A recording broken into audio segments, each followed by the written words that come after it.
Alexis Moncayo y Licenia Espinel comparten un diálogo con el invitado.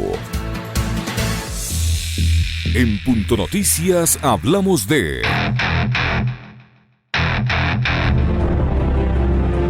El escritor peruano Mario Vargas Llosa, ganador del Nobel de Literatura en 2010, dijo que la destitución del presidente de Perú, Martín Vizcarra, podía calificarse de golpe de Estado.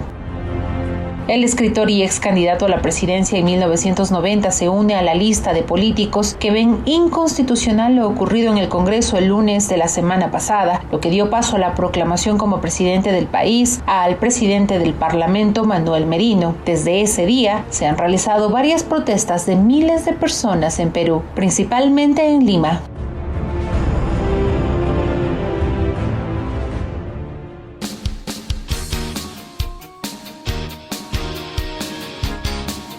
Con 41 minutos en Punto Noticias a través de Pichincha Universal. Saludamos con Carlos Bedoya, analista y político peruano. Carlos, ¿cómo está? Buenos días. Bienvenido a Punto Noticias en Pichincha Universal. Le acompañamos a Alexis Moncayo y quien le habla, Licenia Espinel. ¿Existe una salida rápida a la crisis política que vive Perú? Una crisis política permanente que se ha sentido en ese país desde el 2016. Había ayer una moción, una sugerencia de que, o existe la posibilidad de que vuelva a sus funciones el expresidente Vizcarra con todo su gabinete como una salida a la crisis que se vive actualmente en el Perú. ¿Cómo mira usted la situación? Bienvenido. Buenos días, Alexis. Buenos días, Licenia. Bienvenido, Carlos. Estamos 20 horas sin presidente del Perú, sin presidente del Congreso tampoco. No hay, solamente hay una presidenta interina como directora de debates en el Parlamento, que es la congresista Rocío Silva Santisteban, que ayer, en un supuesto consenso, iba a asumir la presidencia del Congreso y por lo tanto la presidencia del Perú, y no fue posible. El Congreso nuevamente, y algunas bancadas dijeron que sí, y a la hora de la votación se abstuvieron. Entonces, el Congreso ya, que además está completamente deslegitimado por la población, nuevamente tiene al Perú en vilo. Efectivamente, lo que sucedió la semana pasada en el Perú es por lo menos un asalto al poder, un golpe disfrazado de vacancia constitucional. Dicho sea de paso, el Tribunal Constitucional hoy día a las 12 horas de Lima, a las 12 del mediodía, tiene que hacer una audiencia sobre una demanda competencial que interpuso Vizcarra cuando era presidente, sobre qué significa esto de la incapacidad moral permanente y si por eso se puede destituir a un presidente peruano que tiene investigaciones en la Fiscalía. No obstante, 68 congresistas tienen investigaciones en la Fiscalía y el propio presidente que fue sacado, no llamémosle presidente, no usurpador le llama la población en general, el señor Manuel Merino, tenía muchas más investigaciones en la Fiscalía. Entonces, a todas luces fue un asalto al poder. ¿Y un asalto al poder de quiénes? Una coalición golpista que excede el Parlamento y que tenía también en su núcleo pensante, en su cabeza política, a una organización que se ha hecho muy conocida en los últimos días en el Perú, que se llama la Coordinadora Republicana, ¿no? Que es una articulación de políticos de extrema derecha, vinculados al cogollo alanista de Alan García, el presidente que se suicidó antes que lo capturen, el expresidente, también vinculados al cogollo queiquista, al fujimorismo, y también cristianos fundamentalistas, exmilitares, y un conjunto de políticos y de operadores que se vio completamente sacado de su influencia en el poder con el desenlace de los casos Lavajuez y Lavajato en el Perú. Entonces todo eso se juega, un grupo de operadores que han estado en el poder los últimos años y que ya no pueden volver vía elecciones. Y todo eso se explica porque hayan hecho este push y hayan dado un golpe de Estado, un asalto al poder que nos mantiene en una crisis terrible, en un contexto de pandemia muy fuerte, ustedes conocen cómo en el Perú le ha afectado la pandemia, de crisis económica, atrás quedó el milagro económico peruano, ahora es la tragedia económica peruana, y en una crisis de representación política que no tiene cuándo acabar, ¿no? Es crisis de régimen. Carlos, solo para precisar, permítame, Alexis, para puntualizar, yo le preguntaba en medio de los debates se escuchaba la posibilidad, había una propuesta del Partido Morado, si no me equivoco, de que Vizcarra retome con su gabinete funciones. ¿Es posible eso como salida a la crisis o no? Bueno, todo es posible en tiempo de crisis. Ayer estuvo a punto de ser presidenta del Perú Rocío Silva Santisteban, que es una política muy honesta y de izquierda, pero que lo que significaba un bandazo de lo que había sido el asalto al poder a que lo asuma una persona de izquierda. Es decir, en crisis todo puede pasar. Hoy día el Tribunal Constitucional va a tener una audiencia y tendría 30 días para pronunciarse sobre la constitucionalidad de lo que sucedió con Martín Vizcarra, ¿no? Entonces, pero creo que lo va a hacer hoy porque ha sido emplazado por la OEA, ha sido emplazado por Reino Unido, por la comunidad en general internacional. Entonces existe esa posibilidad, mayor aún cuando el día de ayer no ha habido consenso en el Congreso para poder poner un presidente o presidente de la República que nos lleve hasta julio del próximo año y se encargue de realizar de la manera más transparente posible las elecciones generales del 2021, que ya están siendo afectadas por todo este tema, ¿no? Estábamos en plena campaña electoral cuando, igual que ustedes, ¿no?, que también están en campaña, cuando se produjo este asalto al poder por este grupo de operadores que ahora van a tener muchos problemas porque van a tener que pagar por la vida de dos jóvenes, la desaparición. Todavía hay algunas personas desaparecidas, espero que puedan ubicarse este día, y por cantidad de heridos, lesionados y contusos, con una fuerte represión policial, tan fuerte que la tarea ahora es una reforma policial profunda, investigar hasta qué punto la Policía Nacional del Perú o algunos de sus jefes estuvieron comprometidos con esto de asalto al poder. Doctor Bedoya, ¿cómo está? Buenos días. Buenos gusto días. Saludarle desde Quito, Ecuador. Esta figura de la incapacidad moral no existe en la legislación y en la Constitución peruana. Sí existe. Existe la incapacidad moral. Así es, existe. Ahora, los motivos de por qué el Congreso puede vacar al presidente, ¿no? O por qué queda, digamos, la presidencia libre por renuncia, por muerte, porque el presidente se va y no regresa del extranjero, y también por incapacidad física, permanente incapacidad física o moral. De ahí se han agarrado para decir, bueno, está acusado o señalado, ¿no? Porque en realidad no está acusado, está señalado por 4 colaboradores eficaces, todos pertenecientes al Club de la Construcción, que es una de las mafias, digamos, que detrás de esto hay varias mafias, ¿no?, que tenían el control. Entonces sí el tema está en qué significa eso, y eso es lo que va a ver el Tribunal Constitucional. es decir, es algo parecido a lo que ha sucedido en la región, incluido el Ecuador. Es la búsqueda de estos famosos delatores que se convierten en cooperadores eficaces, construyen una supuesta trama de corrupción y esto se convierte en el vehículo para la desestabilización y para los procesamientos judiciales. Bastante parecido a lo que nos está sucediendo. En este caso, en sí. Ecuador. En este caso, sí. Ese vacío de poder que hoy ustedes están padeciendo, doctor Bedoya, ¿cuál es la salida para ese vacío de poder? Y quizás no será una de esas la anticipación del proceso electoral.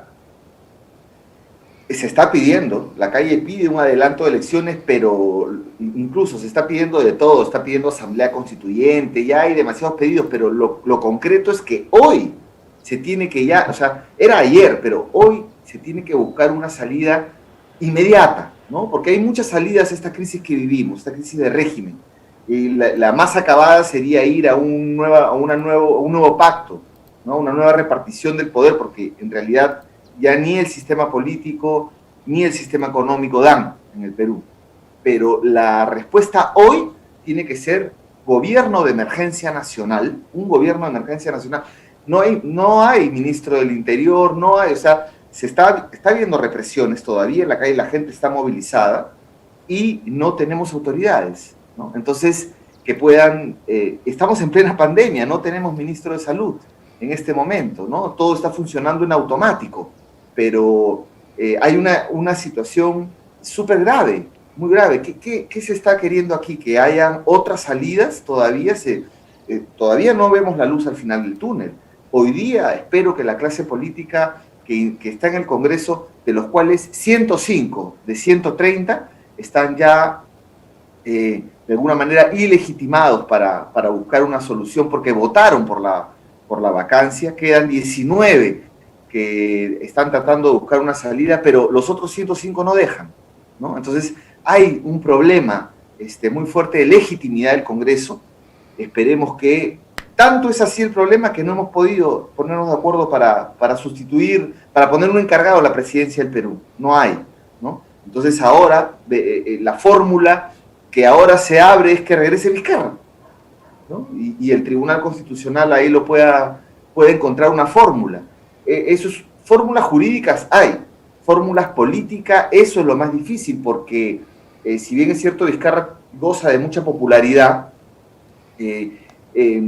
muchas de las personas y en las manifestaciones se expresaban ni Merino ni Vizcarra, ¿no?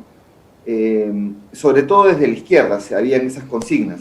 Vamos a ver si me preguntan a mí si es que el Congreso pone un presidente o Vizcarra regresa, si eso va a tener estabilidad, bueno, espero que sí, pero estamos en una crisis muy, muy profunda como para ver cómo siguen los próximos días y semanas, sabiendo que hemos tenido una movilización nunca antes vista en el Perú. El Perú nunca ha sido de tumulto, siempre ha sido un pueblo que salía a las calles con cierta dirección política, con un caudillo, con unos grupos de dirigentes. Así fue la marcha del 4 Sur. En cambio, esta vez no. Ni siquiera salieron las organizaciones gremiales, la CGTP no salió porque estaba dubitativa sobre el nuevo escenario. Los gremios ahí. ¿Quiénes lideraron esta protesta social? La ciudadanía en general. Salió. No había dirección, no había orientación. Tanto parecido así a lo que sucedió en Chile en octubre del año pasado, algo similar. Es parecido, pero es toda la ciudadanía, además moviéndose en todo el territorio nacional. Ahora, Carlos, ¿usted cree que independientemente de que se resuelva hoy, y si se hace un gobierno de emergencia, transitorio, como sea, ¿usted cree que hayan las condiciones, que existan las condiciones para convocar a una constituyente que se reescriba la Constitución del Perú, una nueva? ¿Esa podría ser la salida? Yo creo que esa es la salida final y se ha abierto un curso hacia ahí. Eso es lo que este asalto al poder ha abierto. Las consignas de nueva constitución se mantenían muy a la izquierda y lo que hemos visto en las manifestaciones es que distintas expresiones de la ciudadanía han comenzado a señalar nuevo pacto, nueva constitución. Ha comenzado, sobre todo por la influencia también en Chile. Entonces, algo que considerábamos un poco lejano se hace un poco más visible, pero no es la salida inmediata, porque a los manifestantes, al pueblo, se le tiene que dar una salida ahora, y esa salida tiene que ver con un gobierno de emergencia que tiene que conducir el Perú hasta las elecciones, así se adelanten o no, y de otro lado una reforma policial de inmediato que destituya a todos los jefes policiales que han estado manejando la represión en Lima, que ha sido brutal, disparos a la cara. Uno de los fallecidos ha muerto por un disparo a la cara. O sea, han disparado a matar, ¿no? Que tienen que desactivar este grupo ilegal llamado Terna, que es parte de la policía y que son policías de civil infiltrados en las manifestaciones con armas, ¿no? Que generan desorden y que además capturan manifestantes y que persiguen. Hemos visto que se ha perseguido hasta sus domicilios a personas y se les ha capturado ahí de manera completamente arbitraria. Entonces hay que desactivar esos aparatos en la policía que como sociedad hemos permitido mucho, porque esto que ha ocurrido en Lima ocurría todo el tiempo en las zonas de conflicto social, en las comunidades aledañas a las industrias extractivas. Así se les trata, pero ahora lo hemos visto en Lima y como sociedad lo hemos permitido mucho. Entonces tiene que haber una reforma policial muy profunda y además que determine hasta qué punto la Policía Nacional del Perú ha estado comprometida con este asalto al poder gestado más allá del Parlamento, en el Parlamento, pero también más allá del Parlamento, en este grupo de la Coordinadora Republicana que tiene que investigarse sus miembros, ¿no? Un grupo subversivo. Doctor Bedoya, ¿cuál ha sido el rol que han desempeñado en esta crisis los medios de comunicación, la opinión pública en general en el Perú? Bueno, cuando veíamos el carácter del gobierno de Merino, nosotros decíamos que por la coalición golpista habría que caracterizar. ¿Y quién era esta parte de la coalición golpista? Bueno, en primer lugar estaba la coordinadora republicana, estaban algunos grupos del Congreso, pero también estaba el que ahora se quiere lavar las manos, el grupo mediático más importante del Perú, que es el grupo El Comercio, que controla más del 80% de la prensa escrita, que tiene en distintos medios, ¿no? Correo, El Comercio, Perú 21, Trome, Gestión, etcétera, que controla el 80% después de la adquisición de Pensa, que controla canales de televisión, Canal 4, Canal N, que comenzaron en complicidad con algún sector de la Fiscalía a sacar una serie de partes de la investigación a un preliminar y de lo que señalaban colaboradores eficaces. No, aspirantes a colaboradores eficaces, 4, que son del Club de la Construcción. ¿Qué es el Club de la Construcción? El Club de la Construcción es este grupo de empresas peruanas de construcción, empresas muy conocidas como por ejemplo Graña y Montero, que participaron de un botín del Estado durante todos estos años, en combinación también con Odebrecht, pero también aquí con este grupo de empresas, y la empresa más representativa, que es Graña, es accionista del Grupo del Comercio, además, ¿no? Entonces, digamos, y... Vemos los intereses. Claro, entonces estaban ellos también metidos. En realidad, ¿cuál era el objetivo de este golpe de Estado? El objetivo era revertir el proceso que en el Perú se ha abierto, porque a diferencia de todos los países de América Latina, Lavajato en el Perú sí tuvo una consecuencia que podríamos llamar un daño colateral para quienes impulsaron por este medio el derrocamiento, el cuestionamiento de gobiernos, digamos, progresistas con un interés político, digamos, caso Brasil u otros más. Aquí fue distinto, ¿no? Porque además, junto al caso Lavajato, nosotros tuvimos el caso Lavajuez, que es lo que ha originado que haya un referéndum en el 2018 y finalmente se cierra el Congreso fujimorista en 2019.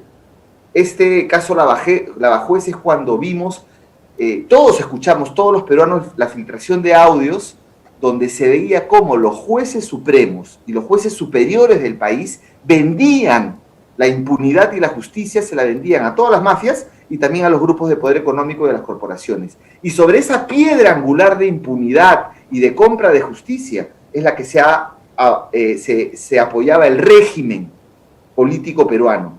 Esa piedra ha salido y es por eso que estamos en una crisis muy grande, donde hemos tenido a los dueños del Perú, Graña y otros más, yendo a desfilar a la Fiscalía por temas de corrupción. Entonces, eso ha generado distintos movimientos y también puede explicar lo que estamos viviendo hoy, una profunda crisis política donde hemos llegado al punto en que no tenemos gobierno y no tenemos mesa directiva en el Congreso.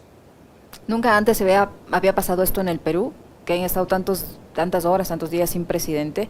Esto por un lado, no. Y por otro... La crisis antecedente a la crisis del 2000, cuando cae Fujimori. Uh-huh. Y rápidamente la presidenta del Congreso en ese momento fujimorista renuncia, se nombra otra junta directiva de inmediato y Valentín Paniagua, un político muy honesto, hace la transición hasta las elecciones. Pero en esa ocasión tuvimos a la OEA ya metida aquí en el Perú porque ya era ingobernable, o sea, para encabezar las negociaciones. Y bueno, ahora no lo hemos tenido, aunque recordemos que 7 cancilleres el día sábado han firmado una carta, 7 ex cancilleres peruanos han firmado una carta a la OEA, bueno, que es lo que hay ahora, ¿no? Aunque tenga muchos cuestionamientos, para que envíe una misión al Perú. Y supuestamente esta semana llega una misión de la OEA. Mientras tanto, el Perú se encuentra en una situación, parecemos Bélgica, ¿no? Salvo que en Bélgica, digamos, se puede dar el lujo de no tener gobierno varios meses y seguir funcionando. En el caso de Perú no hay gobierno y yo creo que si esta situación se prolonga, se pueden dar otro tipo de salidas y profundizar la crisis, ¿no? A propósito de lo que usted cita, la OEA, a partir de la pregunta que le plantea Licenia, ¿cuánto influye en esto? Porque en nuestro país sí ha habido, digamos, esa injerencia tan fuerte, ¿no? Pero ¿influye mucho lo que diga o deje de decir la embajada estadounidense en Perú, en Lima?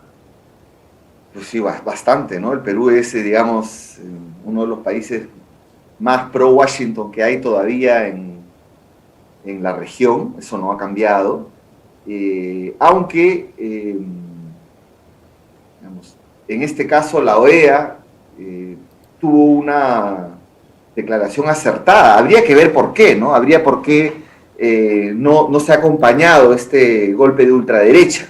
Pero en todo caso, el pronunciamiento de la OEA fue muy útil, porque no permitió que se cuestione desde el Frente Internacional. Es que era muy burdo, era demasiado grueso avalar un gobierno que ha hecho asalto al poder y cuyo gabinete, el gabinete Arauz, de Flores Arauz, que se constituyó, jamás, como lo dice Alberto Vergara, jamás podría llegar al gobierno vía elecciones, un gobierno de ultraderecha. Entonces la OEA, al decir vamos a esperar al Tribunal Constitucional, abrió una brecha, y una brecha que siguieron, bueno, países muy cercanos a la OEA en este momento, como es el caso, o gobiernos vinculados, como el caso de gobierno de Ecuador y Colombia, que también en esa línea dijeron no reconocemos.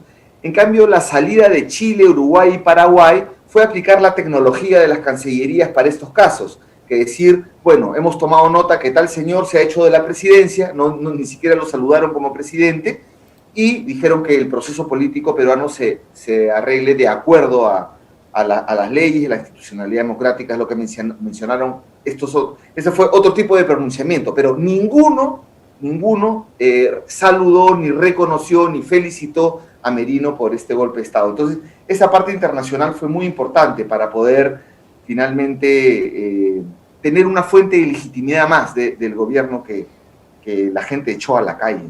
La gente echó a la calle en movilizaciones que no pararon desde el momento en que se anunció, solamente que fueron incrementándose. Ahora, para finalizar, Carlos, de esas movilizaciones o ese malestar en la gente, ciudadano, es tan grande que cualquier solución que se dé ahora va a ser respaldada por días, por semanas. ¿Usted qué cree? ¿Va a durar ese respaldo a la solución que se plantea urgentemente? Es una buena pregunta, porque aquí se ha abierto la caja de Pandora. Ha surgido algo que ya se está llamando, y una socióloga, no recuerdo el nombre ahora, lo ha llamado la generación del bicentenario, porque lo que ha sucedido en el Perú, esta defensa del marco democrático, de la regla de juego democráticas mínimas, que es por donde ha estado la defensa estos días de la movilización, lo han hecho los jóvenes. Multitudinaria marcha de jóvenes, de gente entre 18 y 28 años, entre 25, 26. De hecho, los que han fallecido tenían 24, 25 años. Y esta generación, y las marchas tenían una consigna, además de fuera Merino, era se metieron con la generación equivocada. Es lo que ha teñido las marchas. Y aquí no solamente hay el repudio a algo que consideraron un asalto al poder, y que lo tuvo muy claro, porque no es que se haya defendido tanto a Vizcarra, sino era, aquí han asaltado el poder, ¿no? Eso era un poco las consignas, pero también comenzaron a salir otras cosas, como que no hay oportunidad para estos jóvenes, no tienen empleo, lo dicen, no tenemos empleo, no tenemos posibilidad de estudiar, no hay un futuro. Entonces yo creo que se ha abierto la caja de Pandora, y además en un contexto pandémico donde se ha descubierto lo que era realmente el exitoso modelo peruano, ¿no? Era simplemente un modelo basado en exportación de materias primas y que generaba muchísima desigualdad.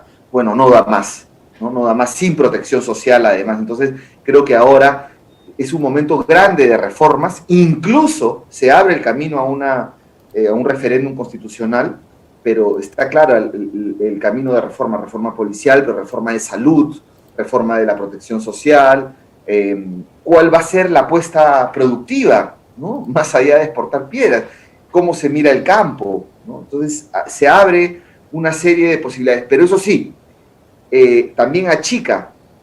Hay dos problemas con las elecciones. Un problema es que el proceso electoral ha sido impulsado y ya está cerrado, avanzando, cuando no había pasado esto en el Perú. Entonces, cuando estábamos en otro país, después de las movilizaciones en el Perú, estamos en otro país.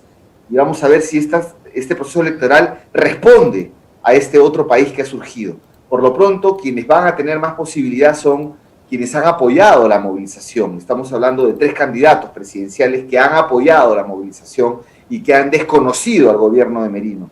En este caso es Verónica Mendoza, por la izquierda, y por Julio Guzmán, por el Partido Morado, que es una especie de centro republicano, medio raro ahí, pero bueno, y la candidatura de George Forsyth, que es una candidatura también de última hora, pero muy popular, que parece ser el heredero de este vizcarrismo, pero ahí está concentrado, digamos, en el centro izquierda, ¿no?